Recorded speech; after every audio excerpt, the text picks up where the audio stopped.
नमस्कार साथियों, स्वागत है आप सभी का गोल ब्रेकर के यूट्यूब चैनल में। मैं विकी वर्मा आप सभी का स्वागत करता हूं। दोस्तों, आज की इस वीडियो में दोस्तों एक ज्वाइनिंग लेटर आया है, उसके बारे में अपन चर्चा करने वाले हैं। ये ज्वाइनिंग लेटर में क्या क्या निर्देश दिए गए टोटल उनके बारे में जानकारी लेंगे, और ज्वाइनिंग कब है उसके बारे में भी जानेंगे, और मेडिकल ट्रेनिंग से पहले भी मेडिकल होगा तो इस तरह की न्यूज़ फैलाई जा रही है उसके बारे में भी जानेंगे कि होगा कि नहीं होगा। चलिए आज की वीडियो को शुरू करते हैं। उससे पहले अगर आप चैनल पर पहली बार विजिट करें तो आपसे रिक्वेस्ट है चैनल को सब्सक्राइब कर लीजिए। हमारे चैनल पर जॉब और जॉब से रिलेटेड अपडेट्स आती रहती हैं। दोस्तों, वीडियो को शेयर जरूर कर देना और लाइक भी कर देना अगर आपको अच्छा लगे तो। चलिए आज की वीडियो को शुरू करते हैं, और जो डॉक्यूमेंट आए हैं उनकी तरफ मैं आपको लेकर के चलता हूं। जो उसके अंदर क्या क्या इंस्ट्रक्शन दिया है उसके बारे में अपन चर्चा करने वाले हैं। डॉक्यूमेंट तो आपको सभी को पता ही है कि जो कॉमनली डॉक्यूमेंट लगते हैं, 4-5 तरह के डॉक्यूमेंट रहते हैं। किसी जोन के अंदर एक आध कम आता है, किसी के अंदर एक आध फालतू आता है, बस वही डॉक्यूमेंट होते हैं। इंस्ट्रक्शन क्या क्या है उनके बारे में बात करते हैं। चलिए शुरू करते हैं। दोस्तों, इसके अंदर ये पहला इंस्ट्रक्शन ये दिया हुआ है कि मुझे यह आपको यह सूचित करना है कि आपका प्रशिक्षु तकनीशियन ग्रेड 3 के रूप में 180 दिनों की अवधि के लिए प्रशिक्षण के लिए चयन किया गया है, बशर्ते आप रेलवे के प्राधिकृत चिकित्सा अधिकारी द्वारा चिकित्सा प्रशिक्षण उत्तीर्ण हो और आपकी जन्मतिथि के संबंध में मूल प्रमाण पत्र और संतोषजनक प्रमाण या माध्यमिक प्रमाण पत्र प्रस्तुत करें, और इसके साथ साथ अपने चरित्र एवं पूर्ववृत्त के संबंध में एसएन प्राधिकारियों का संतोषजनक रिपोर्ट का सत्यापन करें। उसके बाद में आपको 2 नंबर पर दिया हुआ है, प्रशिक्षण आरंभ होने की तिथि के बाद में सूचित की जाएगी। प्रशिक्षण में योगदान देने के पूर्व आपको यह पत्र में उल्लेखित समस्त औपचारिकताएं पूरी करनी होगी। यह स्पष्ट तौर पर समझ लिया जाएगा कि हालांकि आपके सफलतापूर्वक प्रशिक्षण पूरा करने के बाद रिक्त होने पर आपको रेलवे नियमित संवर्ग में सम्मिलित करने का प्रयास किया जाएगा, और यद्यपि ऐसी कोई गारंटी नहीं है, यहाँ नहीं दी जाए। ऊपर वाले में आपको लिया है 180 दिन की आपकी जो ट्रेनिंग होएगी उसमें आपका पूरा शेड्यूल रहेगा, और आपको जन्म तिथि, मूल आवेदन, आपके वो प्रमाण पत्र करने पड़ेंगे, और चिकित्सा अधिकारी से आपको क्या करना पड़ेगा, अपना जो चिकित्सन प्रमाण पत्र यानी कि मेडिकल वो आपका फिट होना चाहिए। दूसरे नंबर पे ये दिया है कि आपको चिकित्सा, ये आपका ट्रेनिंग पूरा होना, प्रशिक्षण आपका चलेगा, अगर वो पूरा हो जाता है उसके बाद आपको जॉब दी जाएगी। जब भी के स्थान रिक्त होंगे तब दी जाएगी, अगर स्थान रिक्त नहीं है तो आपको जॉब उस टाइम बाद में दी जाएगी, बाद में बुला करके, ठीक है। नंबर जो 3 पे आपका दिया हुआ है वो दिया है कि आपको सौंपे गए धन, माल, भंडारण एवं संपत्ति के प्रभार को देखभाल के लिए जिम्मेवार ठहराए जाएंगे। ये पीछे भी सेम सभी के अंदर यही आ रहा है कि आपको ये ठहराया जाएगा, सेम सभी के लिए, है ना। जो आपको दिया गया है उसकी जिम्मेवारी आपकी खुद की रहेगी। आपको जो भी भंडारण की जगह दी जाएगी या स्टोरेज की दी जाएगी, ठीक है। उसके बाद आपका आया है, यह नियुक्ति दोनों में से 7 दिन के नोटिस पर समाप्त है, किंतु यदि आपकी मानसिक अथवा शारीरिक क्षमता के कारण या प्रशिक्षण में परीक्षा में अनुत्तीर्ण होने अथवा अनुशासनिक कार्यवाही में फलस्वरूप आपके निष्कासन अथवा बर्खास्ती के कारण प्रशिक्षण अवधि समाप्त हो जाती है, और ऐसा कोई नोटिस आवश्यक नहीं होगा। यानी कि अगर पहले तो आपको 7 दिनों में नोटिस देंगे और बर्खास्त कर देंगे, लेकिन अगर आप परीक्षा में अनुत्तीर्ण हो जाते हैं, अनुशासनिक कार्रवाई को फलस्वरूप नहीं कर देते हैं, तो आपकी निष्कासन और बर्खास्ती वो अधिकारी क्या करता है, बिना किसी नोटिस के आपको क्या सकता है, टर्मिनेट कर सकता है। 5 नंबर पे आपका दिया है कि आपको 2 अलग अलग राजपत्रित अधिकारियों से 2 चरित्र प्रमाण पत्र, अनुप्रमाण पत्र देना होगा। आपको जिस संस्थान में अंतिम बार अध्ययन किया है उस संस्थान में संलग्न अधिकारी द्वारा विधिवत अनुप्रमाणित प्रमाण पत्र प्रस्तुत करना होगा। यानी कि जहाँ से आपने लास्ट क्वालिफिकेशन अटेंड की है वहाँ से आपको क्या करना होगा, एक प्रमाण पत्र जिसे सर्टिफिकेट वो है वो लाना पड़ेगा। उसके बाद आपको दिया है 6 नंबर पे दिया है, जैसे कि विज्ञापन में कहा गया है, आपको इस आशय का एक क्षतिपूर्ति बंद पत्र निष्पादित करना होगा। सफलतापूर्वक प्रशिक्षण पूरा करने के बाद इसे रेलवे 5 वर्ष तक काम करेंगे। यानी कि आपको एक बॉन्ड टाइप में भरना होगा, जिसमें आप क्या करोगे, 5 साल का आपका ये आप नौकरी करोगे, आप छोड़ नहीं सकते बीच में, ठीक है। उसके बाद 180 दिनों की प्रशिक्षण की समाप्ति पर आपको एक रेलवे परीक्षा भी देनी होगी, और कार्यरत पद पर आपको आमेलन परीक्षा में आपके कार्यकुशलता पर निर्भर होगी, तथापि परीक्षा में विफल होने पर आप बर्खास्त किए जाएंगे। यानी कि आपको एक परीक्षा फिर से देनी होगी, एक छोटी सी परीक्षा होगी, डेमो टाइप में होता है ये, और वाइवा टाइप में इसको आप बोल सकते हो। उसके बाद अगर आप इसमें विफल रहते हो तो आप इसमें बर्खास्त हो जाओगे। इसके ऊपर मैंने एक पहले भी वीडियो बनाया है। ये एक टेम्परेरी होता है और इसके अंदर ऐसा कुछ होता नहीं है। बहुत सारे कैंडिडेट वही होते हैं जिसका जॉब करने का मूड नहीं होता, वही इसके अंदर फेल होता है, अदरवाइज लगभग पास होते हैं, ठीक है।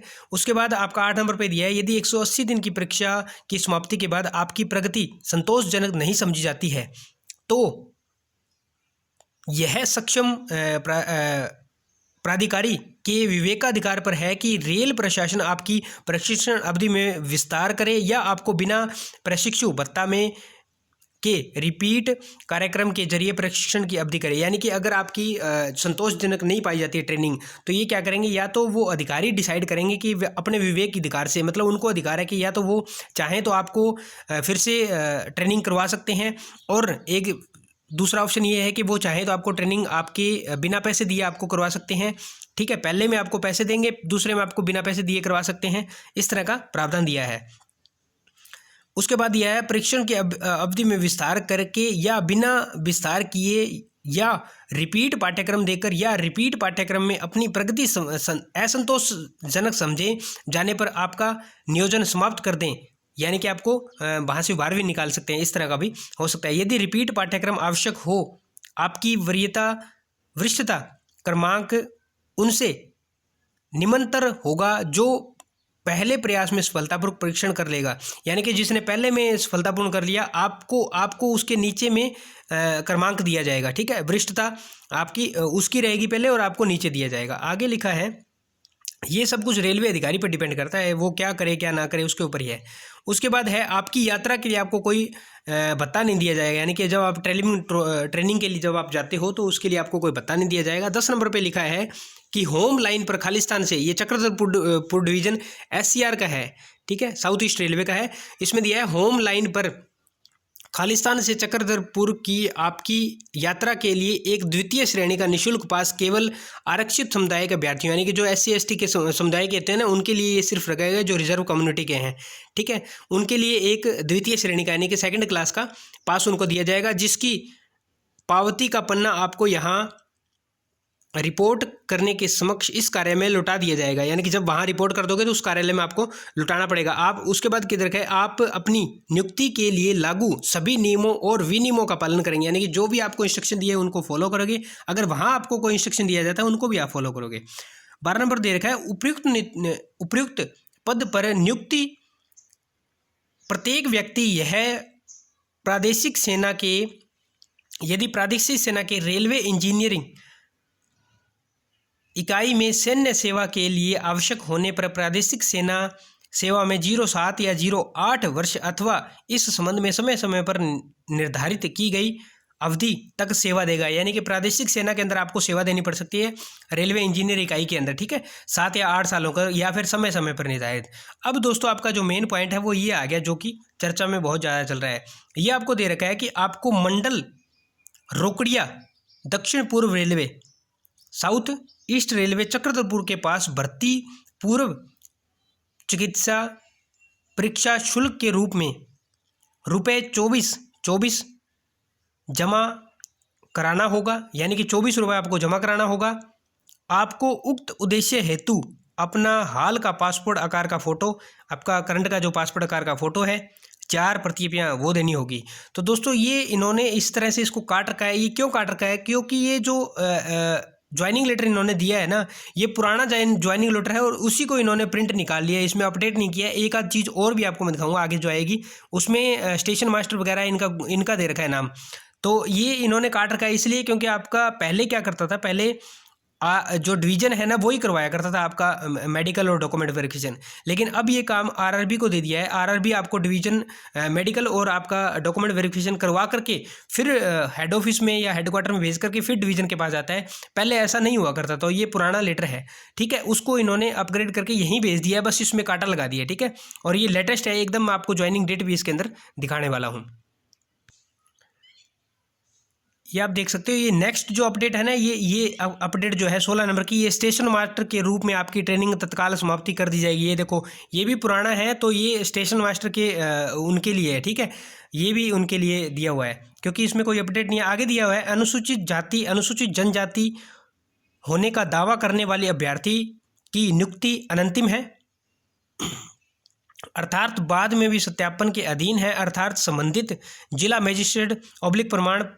मजिस्ट्रेट प्रमाण पत्र जारी करने वाले अधिकारी के जरिए सत्यापन करने पर यह पता चले कि अभ्यर्थी अज़ा या अज़ज़ा समुदाय का होने का दावा मिथ्या है, तो उसकी सेवाएं बिना आगे कोई कारण बताए और मिथ्या प्रमाण पत्र प्रस्तुत करने के लिए भारतीय दंड संहिता के प्रावधानों के अधीन आने वाली जानकारी की कार्रवाई पर बिना कोई प्रतिकूल प्रभाव डाले तत्काल समाप्त कर दी जाएगी। यानी कि अगर आप कोई अपना SC ST OBC इस तरह से अपना वो सर्टिफिकेट देते हैं कैंडिडेट, ठीक है, तो उनको क्या होगा, जैसे ही वो अधिकारी मजिस्ट्रेट उसको सत्यापित कर देता है, लेकिन वो उस तरह का कैंडिडेट एक्चुअल में होता नहीं है, और इस तरह की अगर उनको जानकारी पता लग जाती है तो बाद में आपका तत्काल प्रभाव से आपको टर्मिनेट कर दिया जाएगा जॉब से। नेक्स्ट आपको 16 नंबर पर दे रखा है, आपको दक्षिण पूर्व रेलवे प्रणाली पर किसी भी स्टेशन पर अनंतिम नियुक्ति का प्रस्ताव स्वीकार करने के लिए तैयार रहना होगा। यानी कि आपको कहीं भी दक्षिण भारत का जो रेलवे स्टेशन है वहाँ पर भेज दिया जाए तो आपको जाना पड़ेगा, दक्षिण पूर्व रेलवे का सॉरी, तो आपको वहाँ जाना पड़ेगा।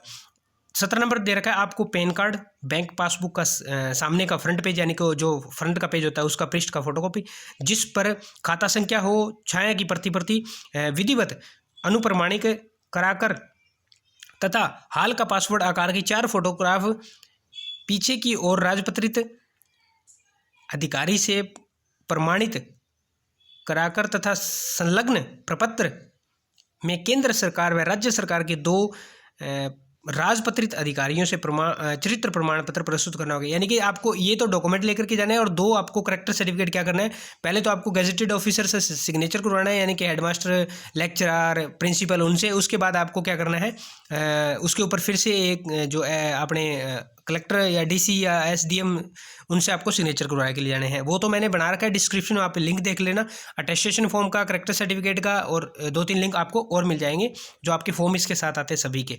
उसके बाद आपको यहाँ पे दे रखा है कि आपका पासपोर्ट साइज आपको 4 फोटो ले जाने हैं, आपका पासबुक आपको लेकर के जाना है, आपका पैन कार्ड आपको लेकर जाना है, और पासपोर्ट के फ्रंट जो पेज है उसकी आपको फोटो लेकर के जानी है।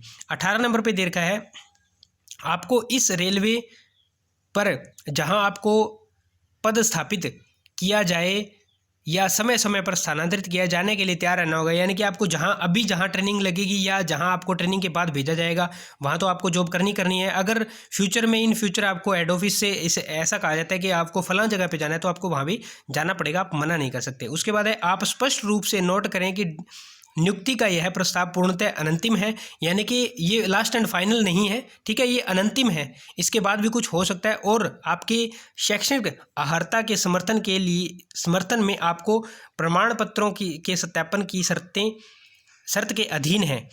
यदि सत्यापन करने पर कोई भी प्रमाण पत्र मिथ्या पाया जाता है तो आपकी सेवाएं तत्काल समाप्त हो जाएगी। यानी कि जो भी आपने अपनी प्रमाण पत्र दिए हैं, अपने सर्टिफिकेट दिए हैं, वो सभी क्या है, सत्य है। अगर वो सत्य नहीं है, उसमें कोई मिथ्या पाई जाती है, आपका समाप्त कर दिया जाएगा, ठीक है। 20 नंबर पे आपको दिया है, यदि इन शर्तों पर अस्थायी नियुक्ति स्वीकार करने की आपकी इच्छा हो तो अपनी स्वीकृति पर हस्ताक्षर करें। यानी कि अगर आप जो ऊपर वाली शर्तें टोटल दी गई हैं उनके ऊपर अगर आपकी हाँ है और अस्थायी नियुक्ति पर आप स्वीकार करते हैं, यानी कि अभी परमानेंट नहीं है, सिर्फ टेम्परेरी है, अस्थायी अगर आप स्वीकार करते हो तो हाँ कीजिए, और अधो हस्ताक्षरी को यह प्रपत्र व्यक्तिगत रूप से प्रस्तुत करें। इसकी द्वितीय प्रति अपने पास रखने के लिए संलग्न है। यानी कि एक प्रति आपके पास हो जाएगी और ये अधो हस्तांतरित जिस अधिकारी को आपको देना है ज्वाइनिंग के टाइम में उसको दें।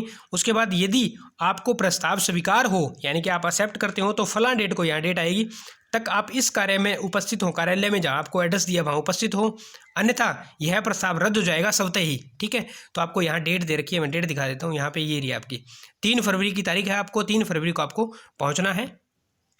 ये आपका पूरा यहाँ पे डिटेल दे रखा है, ये डिटेल है आपका चक्रधरपुर का डिवीज़न डिटेल। ये है वरिष्ठ मंडल अधिकारी फॉर सीनियर डिविजनल ऑफिसर दक्षिण पूर्व रेलवे चक्रधरपुर, ये चक्रधरपुर का आपका ज्वाइनिंग लेटर है। सो दोस्तों ये थी इसकी पूरी जो 15-20 लाइन की जो इंस्ट्रक्शन थी पूरी, ये लगभग हर एक ज्वाइनिंग लेटर के अंदर सेम आती है। इसे देखने के बाद आपका कोई डाउट नहीं रहेगा, इतना मैं अनुमान लगा सकता हूं।